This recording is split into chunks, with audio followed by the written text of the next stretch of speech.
खुलुमबाय बड' एनालाइसिस चेनेलाव नोंथांमोनखौ गासिखौबो बरायबाय। बे भिडिअनि गेजेरजों आं नोंथांमोननो फोरमायनो नाजागोन MBBS एबा डक्टर लाइन फरायनायनि सोमोन्दै।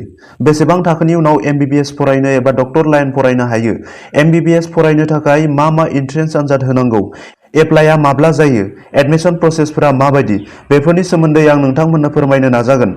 नोंथांमोना भिडिअखौ जोबजासिम नायलां आरो लोगोसे भिडिअखौ लाइक शेयार खालामनायजों लोगोसे आंनि चेनेलाव गोदानब्ला चेनेलखौ साबस्क्राइब खालाम।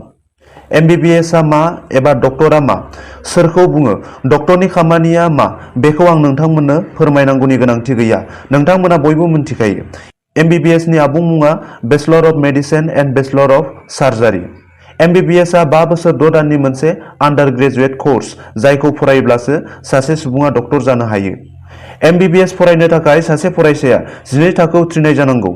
12 थाखोखौ साइन्स स्ट्रिमाव फरायनाय जानांगोन आरो फिजिक्स, केमेस्ट्रि, बाय'ल'जि बे मोनथाम आयदा लानानै खमैबो 50% नम्बर लानानै 12 थाखोखौ उथ्रिनाय जानांगौ। लोगोसे भारतनाङै NTA एबा नेशनेल टेस्टिं एजेन्सिया खुंनाय एन्ट्रेन्स एग्जाम, नेशनेल एलिजिबिलिटि काम एन्ट्रेन्स टेस्ट, थामहिनबा नीट आनजादाव मोजां रेंक लानानै उथ्रिनांगोन। अब्लासो गुबुन गुबुन मेडिकेल कलेजफोराव MBBS नि थाखाय एडमिशन मोननो हायो। नीट आनजादखौ NTA आ बोसोरफ्रोमबो खुङो। 2022 मायथाइयाव नीट आनजादखौ जुलाइ दानाव खुंनाय जादोंमोन। 2023 मायथाइयाव, थामहिनबा देग्लाय बे आनजादखौ मे दानाव खुंनाय जादों। बेखायनो नीट आनजादखौ बबे दानाव खुङो बेखौ रोखा बुंनो हाया। जायफोर MBBS फरायनो गोसो बिथांमोना नीट आनजादनि सोमोन्दै आपडेट लाबाय थानाया गोनां।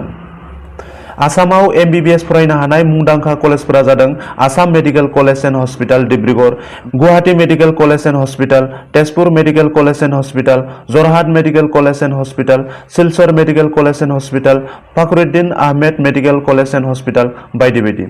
गुसुङै बुंनो थाङोब्ला MBBS एबा डक्टर फरायनो थाखाय सासे फरायसाया 12 थाखो उथ्रिनाय जानांगोन एबा 12 थाखोआव फरायनाय जानांगोन। बिगियान एबा साइन्स स्ट्रिमाव फरायनाय जानांगोन। फिजिक्स, केमेस्ट्रि आरो बाय'ल'जि आयदा लानाय जानांगोन आरो नेशनेल टेस्टिं एजेन्सिया खुंनाय नीट आनजादाव मोजां रेंक एबा नम्बर लानानै उथ्रिनाय जानांगोन। नीट आनजादाव मोजां रेंक एबा नम्बर मोनोब्ला मोजां कलेजफोराव एडमिशन मोननो हायो।